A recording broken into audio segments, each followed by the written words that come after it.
उपस्थित मंचावरील आमचे आदरणीय कॅप्टन बाबू पोळके साहेब, कार्यक्रमाचे अध्यक्ष पोपट आलाट साहेब, विधी सल्लागार कोपरागडे साहेब, संघटनेचे अध्यक्ष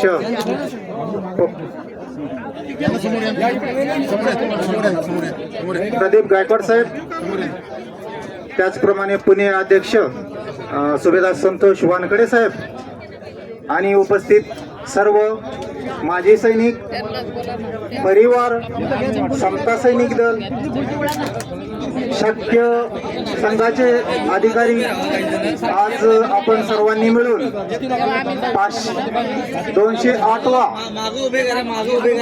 शौर्य दिन आपण सर्वांनी अगदी सुंदर पद्धतीने, शिस्तबद्ध पद्धतीने साजरा केलेला आहे.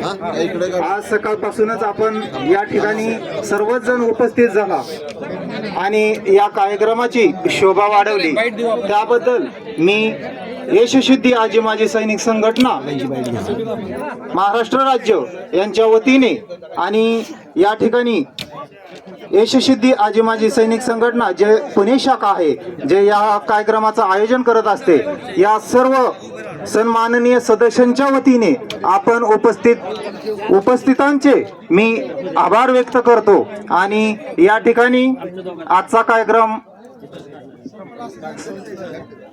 संपन्न झाला. अध्यक्ष महोदयांच्या परवानगीने संपन्न झाला असे जाहीर करतो. आपण लांब लांबून आलेले, महाराष्ट्रभरातून, प्रत्येक जिल्ह्यातून आलेले सर्वच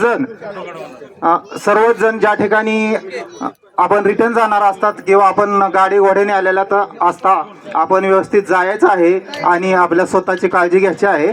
मी या संघटनेच्या वतीने सर्वांना ही विनंती करतो की आपण आपल्या घरी पोहोचावं, व्यवस्थित जावं आणि पुढल्या वर्षी 2027चा कार्यक्रम हा 100 वर्ष पूर्ण होत आहेत आणि 100 वर्ष पूर्ण होत असल्यामुळे आपणा सर्वांना जास्तीत जास्त संख्येने, जसे आज आपण उपस्थित झालो अशाच संख्येने उपस्थित राहायचे एवढी विनंती करतो. आणि या ठिकाणी